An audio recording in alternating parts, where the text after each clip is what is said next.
বন্ধুরা, আলু আর লাউয়ের ডগা, সাথে আছে বেগুন, সাথে আছে ইলিশের লেজা মাথা দিয়ে মজাদার একটা রেসিপি। আর এভাবে কে কে কখনো খেয়েছেন কিনা অবশ্যই জানাবেন।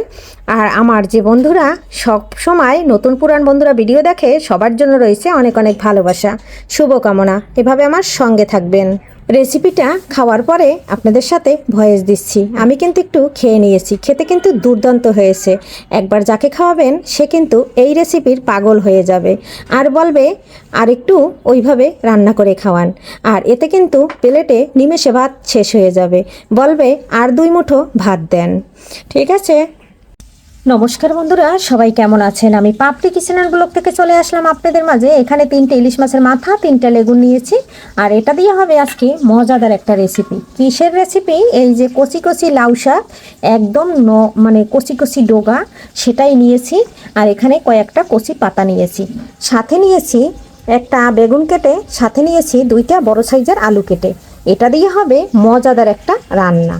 আর মশলাটা কিন্তু আমি ব্লেন্ডার করে নিয়েছি। টাটকা টাটকা মশলা দিয়ে এই রেসিপিটা যে রান্না করে একবার খাবেন সে কিন্তু মানে এতটা মজা হয়, এটা কিন্তু জীবনেও ভুলবেন না।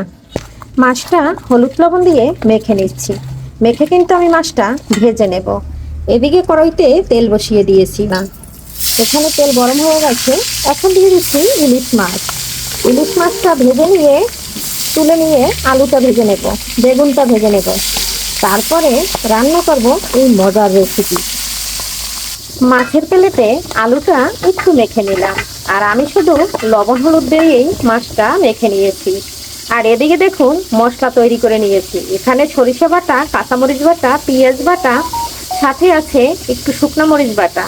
এটাই আমি ব্লেন্ড করে নিয়েছি, অফ ক্যামেরায় করে নিয়েছি। এই মশলাটা দিয়েই হবে এই মজাদার রেসিপি। বন্ধুরা, ইলিশ মাছগুলো কিন্তু বড় না, ছোট, তবে খেতে অনেক স্বাদ।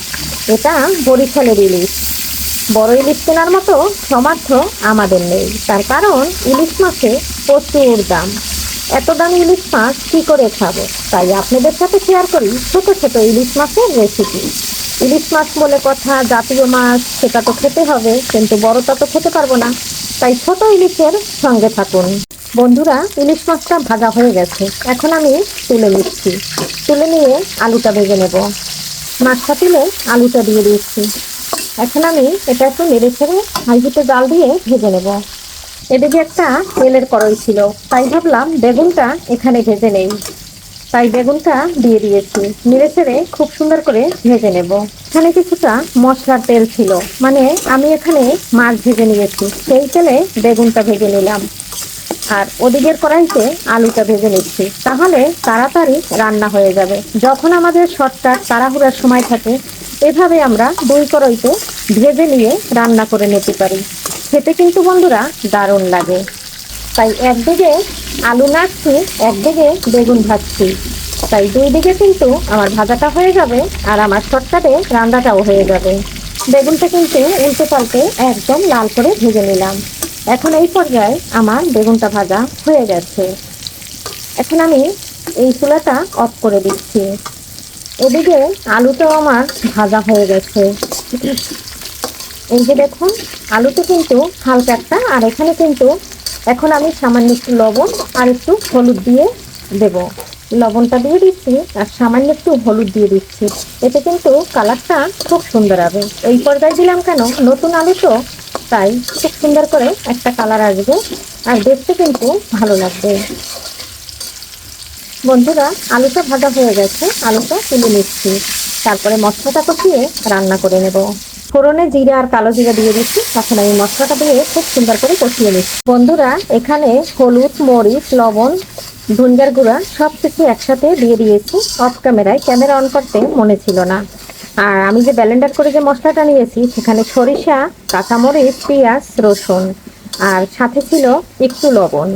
কারণ সরিষা যদি দেই তাহলে অবশ্যই একটু লবণ দিয়ে ব্লেন্ডার করতে হবে, তাহলে সরিষার যে তিতা ভাবটা সেটা কিন্তু থাকে না। তো এটা কিন্তু অবশ্যই আপনারা যারা না জানেন তাদের জন্য বলছি, আর যারা জানেন তাদের জন্য না। কাছে এবং দূরে, দেশ ও দেশের বাহির থেকে যারা আমার ভিডিওগুলো দেখেন এবং সবসময় লাইক কমেন্ট করে ভালোবেসে দেখে থাকেন, তাদের জন্য রইল মন থেকে অনেক অনেক দোয়া এবং ভালোবাসা, শুভকামনা। আর যারা নতুন বন্ধুরা প্রতিনিয়ত এক হচ্ছেন, তাদের জন্য রয়েছে মন থেকে অফুরন্ত ভালোবাসা। এভাবে ছোট্ট পরিবারের পক্ষে থাকুন, সাথে থাকুন। আমার ভিডিওগুলো যদি আপনাদের কাছে ভালো লেগে যায়, তাহলে আপনাদের আত্মীয় স্বজনের সাথে শেয়ার করে সঙ্গে রাখতে পারেন। এবং যদি পুরো ভিডিওটা দেখে ভালো লেগে যায়, অবশ্যই একটা লাইক কমেন্ট সাবস্ক্রাইব করে থাকবেন। যারা আমার ভিডিওটা দেখেন, 100 জনে যদি ভিডিও দেখে, তাহলে লাইক আসে মাত্র 15টা 20টা। তবে আমি সব বন্ধুদের উদ্দেশ্যে বলবো, সবাই অন্তত একটা লাইক দিয়ে আমার ভিডিওটি দেখবেন। মশলাটা কষানো হয়ে গেছে, এখানে দিয়ে দিচ্ছি আমি আলু। দিদি ভাই অসংখ্য ধন্যবাদ আমার লাইভে যুক্ত হওয়ার জন্য। প্রথমে আলুটা দিয়ে দিলাম, আলুটা সিদ্ধ হয়ে গেছে, তারপরেও আমি আলুটা দিয়ে দিলাম। আলুটা কষিয়ে নিয়ে এখন দিয়ে দিচ্ছি একদম কচি ডগা লাউ পাতা।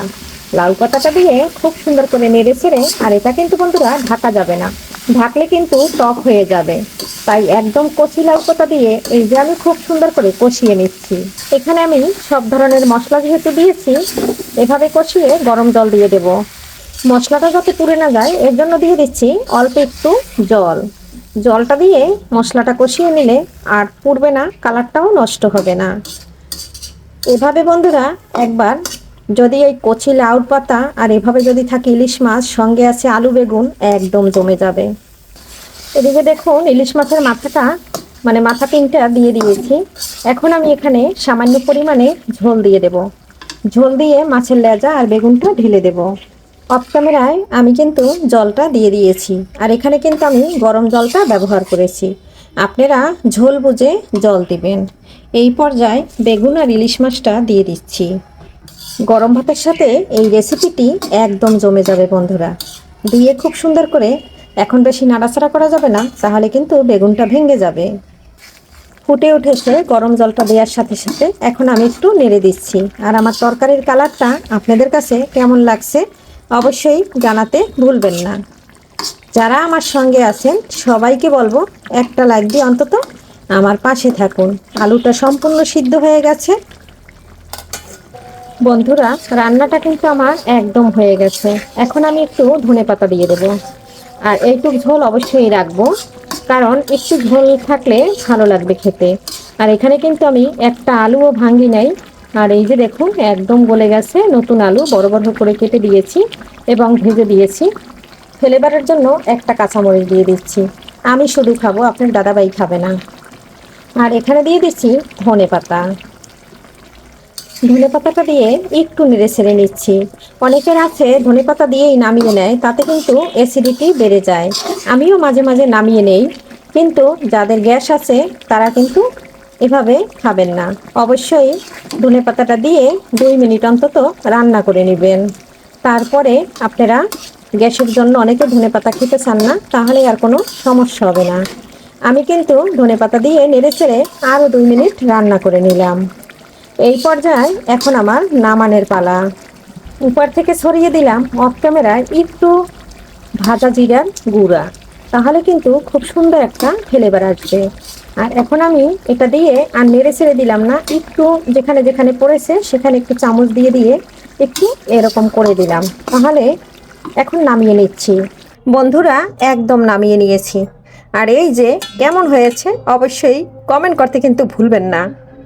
ফাইনালি কিন্তু চলে আসলাম আর খাওয়ার জন্য রেডি। কারণ কে কে খাবেন চলে আসুন। আর ভিডিওটি কেমন লাগলো অবশ্যই জানাবেন। আজকের মতো বিদায় নেব। আর কে কোথার থেকে দেখছেন অবশ্যই কমেন্ট করতে ভুলবেন না। আমি আছি ঢাকা সাভার থেকে। আপনাদের জানাবো আপনারা কোথার থেকে দেখছেন, অবশ্যই কমেন্ট বক্সে জানিয়ে যাবেন। আর পুরো ভিডিওটি দেখে যদি আপনাদের ভালো লেগে যায়, লাইক কমেন্ট সাবস্ক্রাইব শেয়ার করে সঙ্গে থাকবেন। সবাই ভালো থাকুন। আজকের মতো বিদায় নিচ্ছি। আবারও আসতেছি আপনাদের মাঝে নতুন কোনো ভিডিও নিয়ে বা রেসিপি নিয়ে। সবাইকে বলছি বাই।